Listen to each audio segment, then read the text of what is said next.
Hey friends! Today's video is actually going to be a collab. Today's video is a collab with Kara C here on YouTube.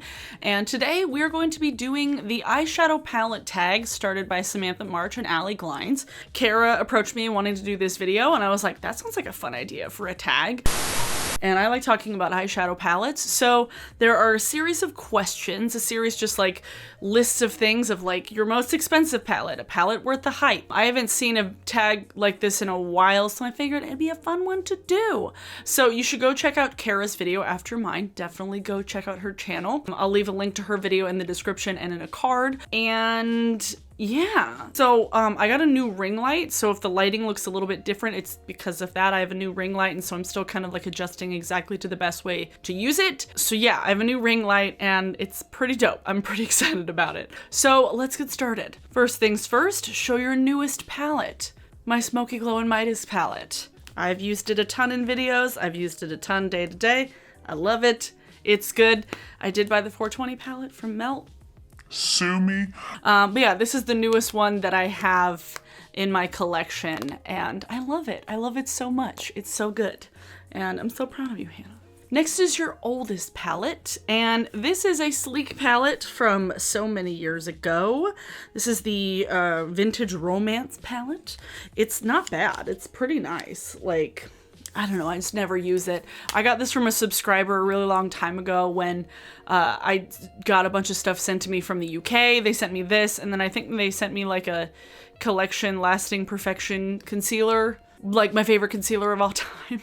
But I've had this for a very, very long time. Part of me keeps it because I got it as a gift from a subscriber, and then the other part of me is just like, I just like having, I don't know, it's tiny, it doesn't take up a lot of space. But yeah, that is realistically the oldest palette that I have. Probably a few months ago it would have been the Electric palette from Urban Decay, but you know, I decluttered that. Show us your most expensive palette.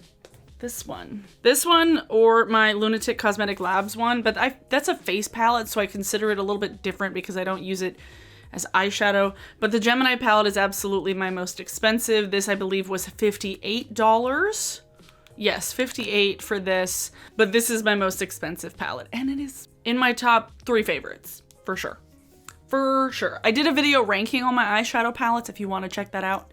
Link will be in a card here. Did that a couple of months ago, but yeah, if you would like to see like a full eyeshadow palette collection, check out that video. Next is your most affordable palette. I'm not sure how much this sleek palette is, but I'm pretty sure it's really cheap. But besides that, the Yes Please palette from Colourpop. It's also very old.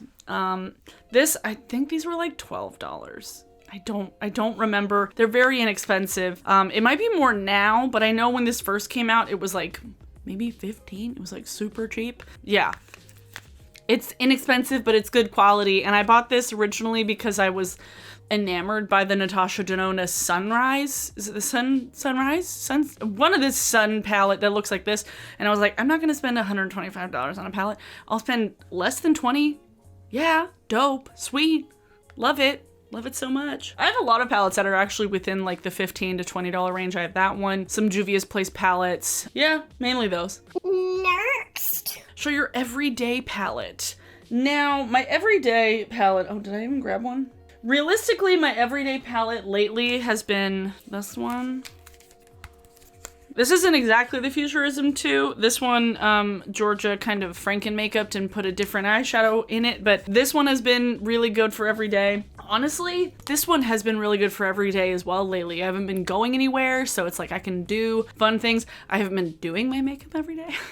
I've been giving my skin a rest, but yeah, between those two, I would say my everyday makeup palette for sure lately. I mean, it changes from like week to month or whatever. Like there was a while when I was like only using Subculture, and then there was a while where I was like only using the Norvina palette, and then I was on like a Riviera kick, and now I'm just like, I'm really digging the neutrals, even though my eyeshadow is like bright green today. But I went and got ice cream. I picked up a pre-order of ice cream that I ordered from a ice cream shop that I love. I posted an entire Instagram story about it. But I like put makeup on to match my mask. And so I like matched my mask today. And I wanted to put on green eyeshadow because of it. God. So yeah, my everyday palette kind of changes. What is your most colorful palette? This palette. the Flower Bomb. This is the most colorful.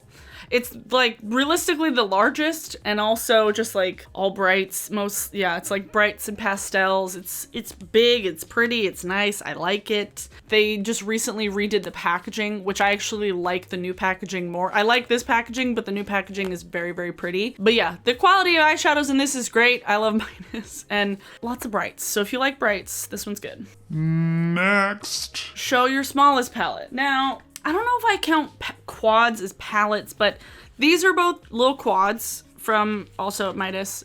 They're tiny. I've talked about them, the decaf and the macchiato. They're real pretty. And yeah, I mean, quads are the smallest ones I have. I'm trying to think of other ones that are even close to that. The Kaleidos ones are little, but quads are definitely going to be the tiniest ones. I don't think I have anything smaller than these. No, I think it's just these ones. And show us your biggest palette. This one. This is my biggest palette, which is also why I like rarely ever use it. So I love this. I do love it. It's just so big. Like, it's so big. But it's so pretty to where I like don't want to even try and depot them, because I hate depotting things because I always break shit. So yeah, this is my biggest palette. It's huge. I rarely use it. Lately, I've been using a little bit more because I'm home and I'm not going anywhere. But like when I take my makeup bag and take it with me to like do my makeup at work, this could never fit in any of those bags. None of them. Show your palette with the best memory. Now, Modern Renaissance was the first palette, one of the first gifts actually Josh ever got me when we started dating, and I will always treasure this palette because this was a gift from him. And he knew what I wanted. I think I probably sent him like a Sephora wish list at the time, but like this was a gift. I'm never getting rid of it. Unless it literally starts to fall apart and like gets gross and stuff, but it still works fine. I still like it. It's one of several eyeshadow palettes. Actually, Josh has got me this one. He got me Riviera. He got me the Jackie Aina palette. Half of my ABH palettes were gifts from him. He got me the Menagerie palette. Trying to think of other makeup things that he's got me. I think he got me like a brush once. But like other than that, it's mostly eyeshadow palettes that Josh has bought for me. 3 ABH ones and then a Menagerie. But this was the first one and I will cherish it forever because of that. And then palette worth the hype. I'm gonna say this isn't technically a palette, but these are individual shades from JD Glow. They're so good. I pretty much assembled my own JD Glow palette because they don't sell them really in palettes. These are the Galaxy shadows and oh my god, they're so good. These are like $7. So like they're huge, but like you have a lot of product and it's not super expensive. Like Colourpop singles are like $4 to $5. These are giant. This is a really great cheek highlight. Like paying $7 for a cheek highlight is actually pretty decent. And these ones, they're so special. They're so sparkly, and supporting a small business, I appreciate the quality of these. Yeah, these are definitely worth the hype for sure. Is it a palette? No. Close enough. A palette not worth the hype. I would say, really, these Viseart palettes, I don't know if I would rather say like hype or like the money. I feel like these got so hyped up for a while within like the smaller beauty community, like smaller YouTubers, that I bought this thinking that it was gonna like change my life, and then I was like, okay, like their blendability is fine, but like not $80 worth. Well, I guess this is technically the most expensive palette that I have. I just never think of it being this expensive because it's like, you know, I don't know. But yeah, this is the most expensive. Fuck, I wish it wasn't. I wish the Gemini palette was my most expensive. This one particular for me is just like, it's fine, but like, would I buy it again? Would I spend another $80 on another Viseart palette like this? No. So it's just, I don't think it's as good. It's not $80 worth, okay? I know that there's a lot of places that end up doing like sales and you can get discounts for Viseart, but I would never pay full price for this again. Show your favorite palette from a favorite brand. It's a toss-up because while I would say the Gemini palette is my favorite palette, I would say that ABH is my favorite brand across the board, just from like consistency and like quality and color story, you know. And these are a toss-up, honestly. Modern Renaissance and Subculture are a total toss-up when it comes to like which one I like more, because this one I feel like challenges me more, and it gets it like, I don't know, gets my creative juices flowing. And then this one, it's just like Old Faithful, so like they're good for different reasons. This is my favorite like go-to easy every day, and then this is my favorite like, ooh, fun, what can I do with this? And like so many shades in here are just good standalone shades. Like any of the mustards I would wear just all over my eyes. Foxy I would wear all over my eyes. Any of these neutrals, really any of these shades in here, I could do like a one eyeshadow look and I'd be good. And I love Subculture and I love Modern Renaissance. Old Faithfuls, okay? They're so good.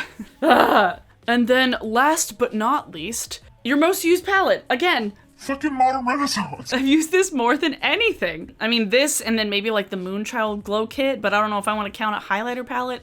This is my most used. I have hit pan on several things, and it is messy. It is, I have several things that I'm very close to hitting pan on, and I love it. I do love this palette, and I feel like it still like holds its place as like a really great palette, even though it's like 4.5 years old, and it's good. Like, I don't own any of the new big palettes, but I just really prefer these little guys, these 14 pans, because it's like a perfect size, a perfect like span for a color story. Like, it's not a palette that's like super, super big. Like the color story is either going to be really repetitive or just like totally disparate. Nothing makes sense together. So I really love the 14 pans for that reason, because they just are Perfectly sized. perfect size. So, let's see what is gonna be the song of the day. So yeah, that was actually quite a quick tag. If you would like to do it, please do it. It's pretty simple. Thanks so much for wanting to do this collab with me, Kara. You guys should go check out her video. You can go check out Samantha's video as well, who started this tag. Everything on my face will be in the description if you're curious what eyeshadows I'm wearing. I'm actually wearing stuff from the like one of my Galaxy shadows. Ooh, it's so pretty. I love it. And I actually got my winged liner down, like the perfect kind of like outward shape. I did it. I was so excited that I did it. Today's song of the day is New Hollywood by Duke Evers, and they're some buddies of mine. I miss them. They're so good live. They're so much fun. And this song was off their new record that came out last year, Dreams and Desires That Are Common to Youth. That's a mouthful. But yeah, New Hollywood. It's fun. It's a fun rock song. You should check it out. Yeah, thanks so much for watching, everyone. Links to all of my social medias are in the description. Links to my merch. Also, thanks so much to my patrons. As always, I appreciate you so much. Do this tag. Give this video a like. Subscribe if you're new here and would like to see more of my content. Thanks for watching, everyone, and I will see you all on Tuesday. Bye!